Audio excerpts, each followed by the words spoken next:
One of the other things that I'll point out here, you can see all of the thistle that we have on this property. If you stood back and looked, you would think that we actually planted it, but that's not the case. It's all just thistle that's been in the seed bank over the years. And last year, there were Dorper sheep on the property, and they started out, I think they came on in November, and they didn't get moved off until July, maybe late June.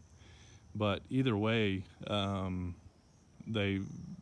because of some drought conditions that we had, really it was just overgrazed. This is only a 10-acre property, and there were about 30 sheep on here. The fellow that I lease it to, and really there was just no other grass for him to take them anywhere else, so he left them here. But the reason I bring all of that up is last year we had probably more thistle than we do this year, and through that time of drought, and with the sheep grazing down all of the grass and the forage, what they started doing was eating the blooms on the thistles. And I thought it's really kind of comical to watch the sheep try to eat the heads off of them. They won't eat the rest of the plant, but they will eat the buds. Now, fast forward to this year, and the sheep came on. This year, I think he put 20 sheep on. And what ended up happening is last year from the drought, they developed a taste for those buds. And so what they started doing was eating the tops off of them very early.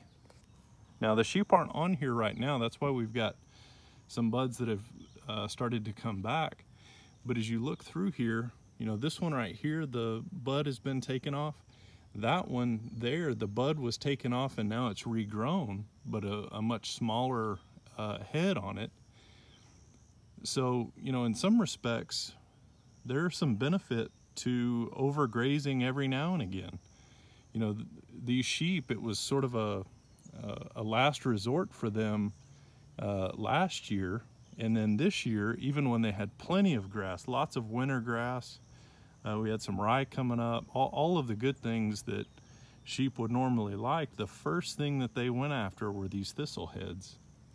So again, the sheep are gone now, but they've only been gone for, I think, a week, because I wanted to make sure that this year we kept more cover on the ground. Last year we had a lot of bare soil just from the overgrazing. But really an interesting scenario in how animals can develop a taste for something.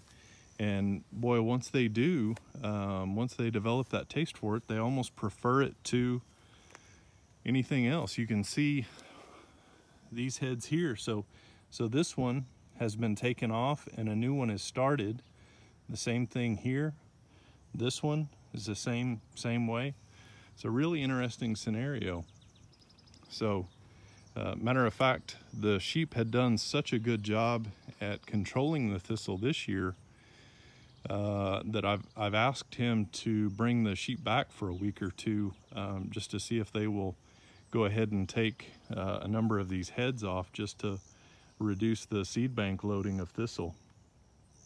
So really interesting scenario. So every now and again, you certainly don't want to make a practice of it, but when you're forced to, overgrazing may have some advantage every now and again. Very interesting scenario.